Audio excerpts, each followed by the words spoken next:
शुरुआत करने जा रहा हूं आज की पहली बड़ी खबर के साथ, और पहली बड़ी खबर वो जिस पर पूरे देश की नजर रही।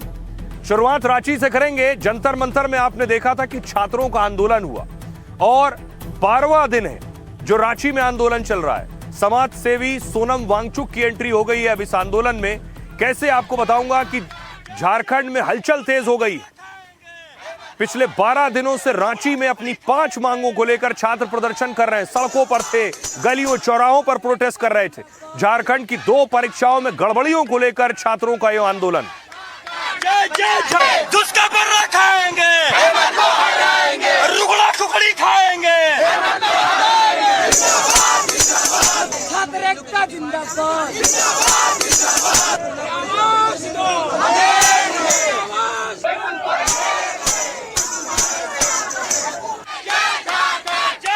अब देखिए, छात्रों ने आज तिरंगा यात्रा निकाली। मुंडा स्टेडियम से ये यात्रा निकाली गई। तस्वीर देखिए जरा, जो रांची में एकजुटता नजर आ रही है वो नजर आ रहा है कि छात्रों का रोष और गुस्सा लंबे वक्त से था। अब अपनी मांगों को लेकर वो प्रदर्शन पर बैठे हैं, अनशन पर बैठे हैं। और इस प्रदर्शन और अनशन के बीच जो तस्वीर आई, दिलचस्प मैं आपको दिखाने जा रहा हूं। देखिए जरा अगली तस्वीर। छात्र नेता देवेंद्र नाथ महतो अनशन पर थे और उनकी तबीयत बिगड़ने की खबरें आई थी। देवेंद्र महतो की तस्वीर आप देख रहे हैं। देवेंद्र महतो के अनशन से कम सरकार जागी और छात्रों से मिलने के लिए अधिकारी पहुंचे।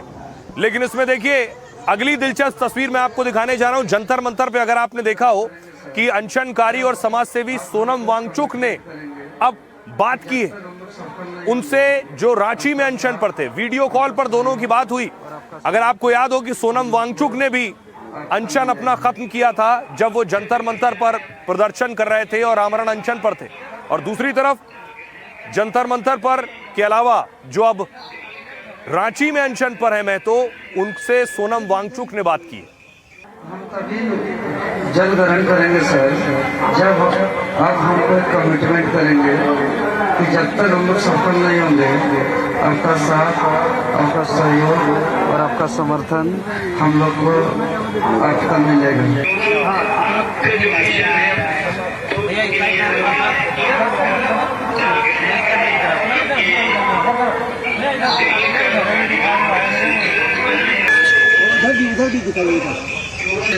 ये बहुत ही बेहतरीन तरीका है सरकार ने की आत्मा को जगाना, अधिकारियों के आत्मा को जगाना, और उसके लिए आपको जिंदा रहना। सोनम वांगचुक को सुन रहे थे आप। सोनम वांगचुक की बात मानकर देवेंद्र नाथ महतो ने पानी पी लिया।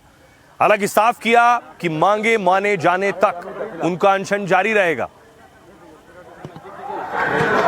ये आप तस्वीरें देख रहे हैं। आमरण जो अनशन पर थे उन्होंने पानी पिया। सोनम वांगचुक ने बात की थी, उन्हें समझाया कि आपका स्वस्थ होना जरूरी है इस प्रदर्शन के लिए, अपनी मांगों को पूरा करवाने के लिए।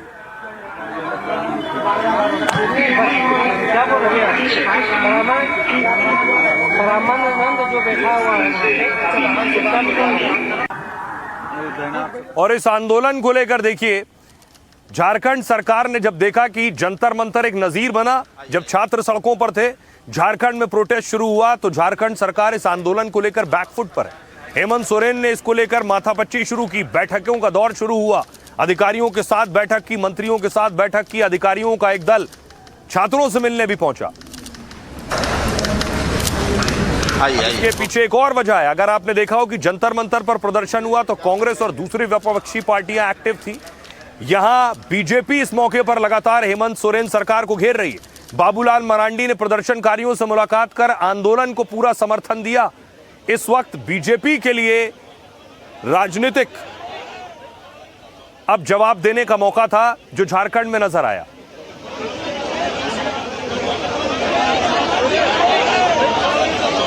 वहीं दूसरी तरफ देखिए, कांग्रेस की भी एंट्री हुई। एनएसयूआई कार्यकर्ताओं ने भी आंदोलनकारियों से मुलाकात की है।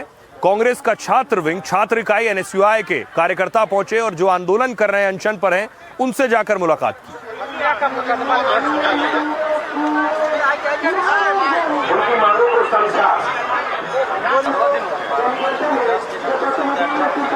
अब सवाल यह है कि कोई भी सरकार ये नहीं चाहती है कि उनके राज्य में छात्र आंदोलन बड़ा हो जाए और इस स्थिति में पहुंच जाए कि उन्हें सरेंडर करना पड़े। इसके बाद एक और तस्वीर मैं आपको दिखाऊं कि सीएम के वरिष्ठ पुलिस अधिकारियों को प्रदर्शनकारियों से मिलने भेजा गया और मुलाकात का प्रस्ताव दिया गया, यानी कि बातचीत शुरू की जाए किसी तरह से।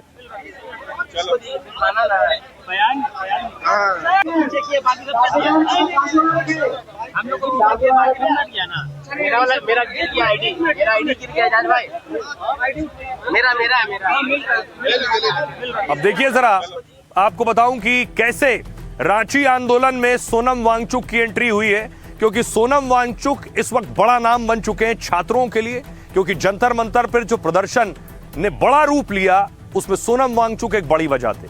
वांगचुक की एंट्री से आंदोलन को धार मिली और सरकार अब बातचीत का प्रस्ताव दे रही है। रांची में छात्रों के आंदोलन में सोनम वांगचुक ने बातचीत की। जेपीएससी जेएसएससी परीक्षा में धांधली पर आंदोलन चल रहा है। इस आंदोलन में छात्र नेता देवेंद्र नाथ महतो अनशन पर बैठे। वांगचुक ने छात्र नेता के साथ वीडियो कॉल पर बातचीत की। इसके बाद वांगचुक ने उन्हें पानी पीने का आग्रह किया। छात्र नेता देवेंद्र नाथ की तबीयत बिगड़ गई थी। दरअसल डॉक्टरों ने उनकी सेहत को लेकर चिंता जताई थी। कभी भी उनका बीपी डाउन होने की आशंका थी। साथ ही उन्हें अस्पताल में भर्ती होने की सलाह दी गई थी, लेकिन वांगचुक के कहने पर छात्र नेता ने पानी पिया। साथ ही कहा कि वो मोर्चे पर डटे रहेंगे। रांची में 12 दिनों से छात्र आंदोलन कर रहे हैं। छात्र अपनी 5 मांगों को लेकर धरने पर हैं। उधर झारखंड सरकार ने भी बातचीत का प्रस्ताव दिया है। एसडीएम एडीएम ने आंदोलनकारी छात्रों से मुलाकात की। साथ ही सीएम सोरेन से मिलने का प्रस्ताव भी दिया गया है। इस पर अनशनकारी देवेंद्र महतो क्या कुछ कह रहे हैं, सुनिए जरा। इस शर्त को सोनम वांगचुक सर स्वीकार किए हैं कि झारखंड के छात्र को जब तक न्याय नहीं मिलेगा, जब तक यह प्रोटेस्ट सफल नहीं होगी, तब तक सोनम वांगचुक सर हम लोग के साथ रहेंगे और हमेशा संपर्क में रहेंगे और वीडियो कॉल में भी रहेंगे। और आज के बाद मैं जल और नमक को गर्म करूंगा। कई लोग इसमें जेल भी जा चुके हैं। जांच एजेंसी के द्वारा दबिश भी दी जा रही है। कुल मिला जुला करके पूरी मजबूती से एजेंसी अपनी कामों में लगा हुआ है, जुटा हुआ है। मुझे लगता है कि इस विषय पर हम लोग बहुत कॉन्क्रीट सॉल्यूशन के साथ आगे निर्णय लेंगे। लोग भूख हड़ताल पर हैं, लोग उपवास पर हैं। लगातार पुलिस जो है वहाँ बर्बरता कर रही है और वो सभी विद्यार्थी हैं जिन्होंने एग्ज़ाम दिया है। पिछले 7 साल से वो तबाह हैं, परेशान हैं। केवल भारत को डिस्टेबलाइज करने वाली ताकतों के साथ रहते हो, आपका विद्यार्थियों से कोई लेना देना। झारखंड के एग्जाम को लेकर जेपीएससी एग्जाम, जो 14वां जेपीएससी एग्जाम हुआ था, पब्लिक सर्विस कमीशन का एग्जाम झारखंड का, जिसमें पेपर लीक हुई थी, उस विषय में एक तख्ती किसी भी कांग्रेसी के हाथों में देखा?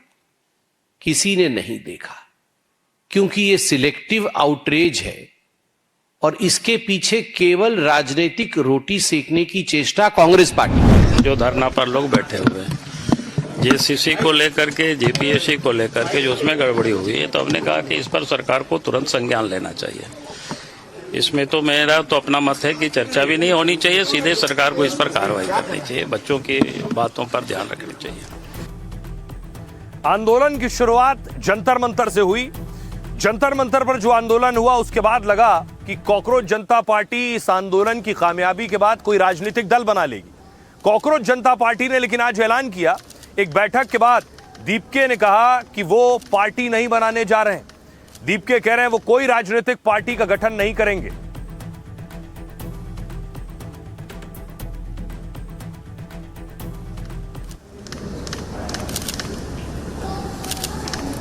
आइए आपको बताऊं, सीजेपी के संस्थापक अभिजीत दीपके ने यह ऐलान किया है। उन्होंने कहा कि फिलहाल राजनीतिक पार्टी बनाने की उनकी कोई योजना नहीं है। अभी बहुत प्रेशर ग्रुप की जरूरत है, इसलिए सीजेपी उसी भूमिका में होगी। यानी अभिजीत दीपके और कॉकरोच जनता पार्टी दबाव बनाने का काम करेगी अलग अलग सरकारों के ऊपर। सीजेपी युवाओं, छात्रों, बेरोजगारी और दूसरे जनहित के मुद्दों को उठाएगी। महाराष्ट्र के छत्रपति संभाजीनगर में सीजेपी की आज ये बैठक शुरू हुई। 2 दिन की बैठक में जंतर मंतर आंदोलन की समीक्षा की जाएगी। साथ ही E20 पेट्रोल और शिक्षा व्यवस्था जैसे मुद्दों पर भी चर्चा होगी। बैठक में यह भी तय होगा कि संगठन को कैसे मजबूत किया जाए।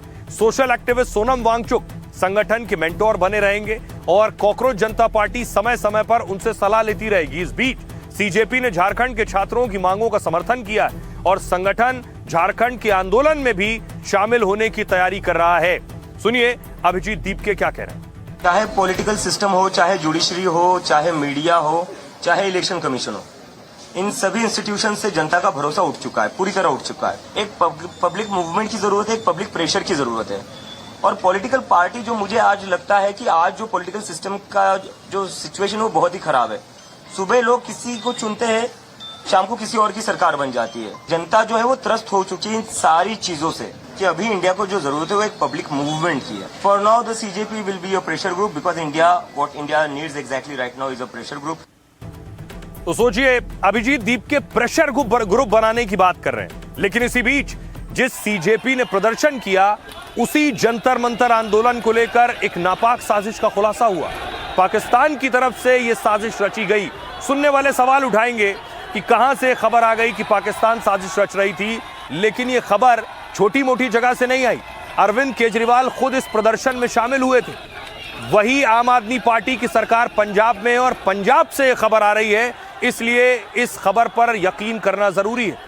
आपको बताऊं इस मामले में अमृतसर पुलिस ने 9 लोगों को गिरफ्तार किया है और भारी मात्रा में हथियार भी बरामद किए गए। अमृतसर पुलिस ने जिन लोगों को गिरफ्तार किया उनकी तस्वीरें, उनके पास से जो रिकवरी हुई है, बताया जा रहा है हथियार बरामद हुए उनके पास से।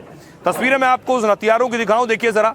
3 अवैध पिस्तौल बरामद हुई है, जिंदा कारतूस मिले हैं, 4 पेट्रोल बम बरामद हुए हैं। ये छोटे मोटे असलहे नहीं है।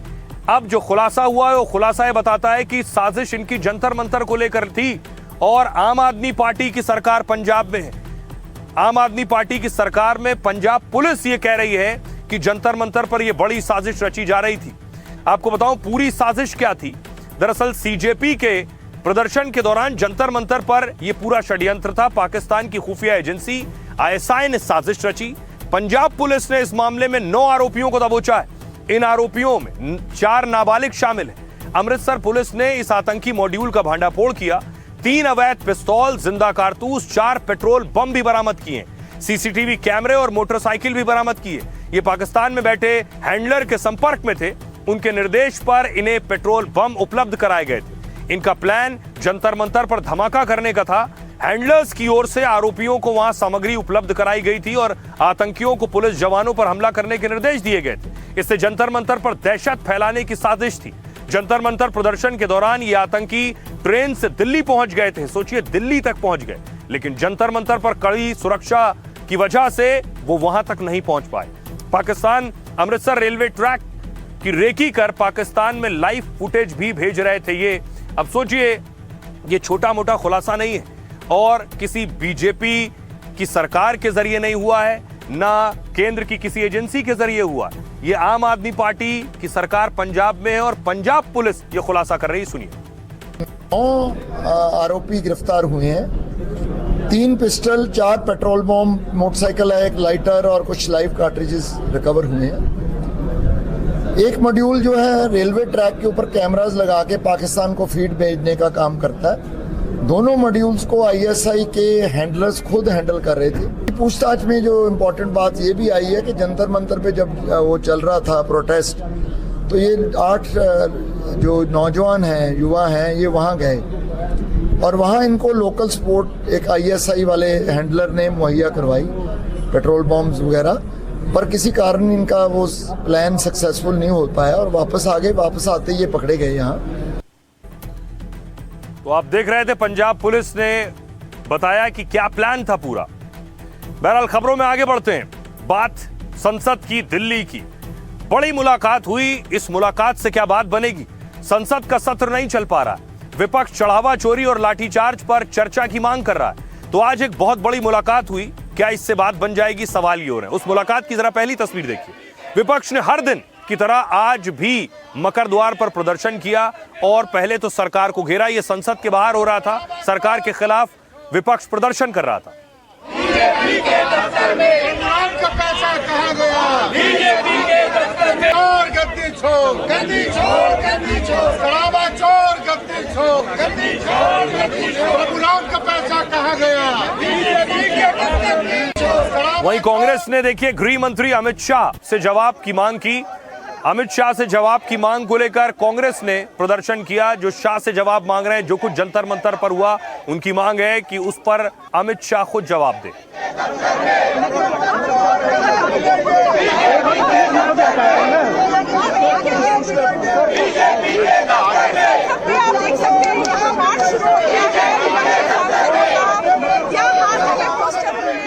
और देखिए संसद के बाहर हंगामा चल रहा था, लेकिन संसद के अंदर क्या हो रहा था? हंगामे के बीच लोकसभा में केंद्रीय मंत्री रिजिजू ने नेताओं से सदन को सही तरीके से चलाने में मदद की अपील की। किरण रिजिजू ने कांग्रेस के बड़े नेताओं के साथ मुलाकात की और कोशिश की कि संसद चले, क्योंकि संसद चल नहीं पा रहा। सांसदों को समझा नहीं सकते। अगर केसी जयकुमार जी अभी भी अपने सांसदों को बोल दे। अब देखिए संसद में विपक्ष के हंगामे के बीच सरकार और विपक्ष में बातचीत हुई है। सरकार और विपक्ष में बातचीत क्यों हुई, अब सवाल ये उठ रहे हैं। जब इतना गतिरोध है, केंद्रीय मंत्री किरण रिजिजू ने राहुल गांधी से मुलाकात की। दोनों नेताओं में करीब 50 मिनट तक बात हुई और इस मुलाकात के दौरान प्रियंका गांधी भी मौजूद थी। सूत्रों के मुताबिक किरण रिजिजू ने बिल पर चर्चा के लिए सहयोग मांगा। राहुल ने चढ़ावा चोरी और लाठीचार्ज के मुद्दे पर पहले कहा जवाब दीजिए। राहुल ने कहा विपक्ष इन मुद्दों पर सरकार का जवाब चाहता है और इसको लेकर विपक्ष गृह मंत्री अमित शाह के बयान की मांग कर रहा है। दोनों नेताओं में संसद में गतिरोध खत्म करने पर चर्चा हुई। हालांकि विपक्ष की तरफ से इस पर पक्का भरोसा नहीं दिया गया।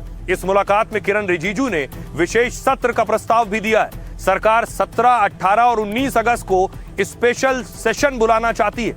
इस दौरान परिसीमन बिल पास कराने की तैयारी है। इस पर कांग्रेस ने कहा विपक्ष से चर्चा कर जानकारी देंगे हम। मॉनसून सत्र में केवल 6 दिन बचे हैं और इस मुलाकात के बावजूद गतिरोध खत्म होने के आसार कम है। कांग्रेस सांसद वेणुगोपाल ने कहा हम चंदा चोरी पर चर्चा चाहते हैं। साथ ही अमित शाह के बयान की भी मांग को दोहरा रहा है विपक्ष। फिलहाल परिसीमन पर विशेष सत्र को लेकर विपक्ष का स्टैंड साफ नहीं है। सियासतदान क्या कुछ कह रहे हैं, सुनिए जरा। मुझे लगता है कि किरण रिजिजू ने राहुल गांधी जी से बात की है और लोकसभा चलनी चाहिए, राज्यसभा भी चलनी चाहिए। कांग्रेस पार्टी एक अपोजिशन पार्टी के रूप में मुख्य पार्टी है, तो उनकी जिम्मेदारी है कि भाई वो ज्यादा हंगामा करने में आगे रहते हैं। किरण रिजिजू जी ने अगर जो प्रस्ताव राहुल गांधी जी के सामने रखा है, तो राहुल गांधी जी ने अपने पार्टी का स्टैंड बदलना चाहिए। नहीं, डिलिमिटेशन का जो मजमून, जो प्रारूप मैंने आसाम में देखा है, उसके बाद तो मैं समझता हूं कि इसको गंभीरता से लेने की जरूरत है। ऐसी सारी कोशिशें, मैं बता रहा हूं, बहुत बड़े बड़े लोग आए अलग अलग मुल्कों में, उन्होंने कोशिश की। अंततः जब जनता जागती है ना, तो वो ये नहीं देखती है कि ये संसद से पारित हुआ या नहीं हुआ, वो ये देखती है कि हमारी आकांक्षाओं के अनुरूप है या उसके विपरीत। राहुल जी ने जो बात रखी होगी बातचीत से किरण रिजिजू से, वो सही बात रखी होगी। सरकार को सुनना मानना चाहिए हमेशा। जरा मैं तो पार्लियामेंट्री अफेयर मिनिस्टर रहा हूं, मैं हमेशा विपक्षी नेता की बात सुनता था। जेटली जी थे, सुषमा स्वराज थे, बराबर दिन में 5-5 बार कोऑर्डिनेशन हमारा होता था उनके साथ, और उससे फिर उनकी बात मान के हम रास्ता निकालते थे। ये सरकार तो मानने की बात तैयारी नहीं है विपक्ष। देखो, राहुल गांधी जी जिसके एजेंडे पे चल रहे हैं वो सब देश विरोधी लोग हैं। देश की गति रोको, देश के अच्छे कार्यों को जितना डिले कर सकते हैं, तो वो तो स्पष्ट दिख रहा है। मैं तो इसलिए आश्चर्यचकित हूं कि आपका जो भी विषय है आप देश को बताओ ना। आपको बोलने को मिलता है, संसद में अपनी बात कहिए नियम के अनुसार, वो कहने को तैयार ही नहीं है। तो नियत तो दिख रही है। कोई भी अच्छा काम इस देश में ना होने पावे, लेकिन उनके चाहने और न चाहने से कोई फर्क नहीं पड़ता है। महिला आरक्षण भी दिलाने की जो प्रक्रिया है उसे भी पूरा किया जाएगा, और परिसीमन बिल की भी जो जरूरत है उसे भी सभी दलों से बातचीत करके मुझे पूरा विश्वास है कि भारत सरकार इसमें सफल हो जाएगी।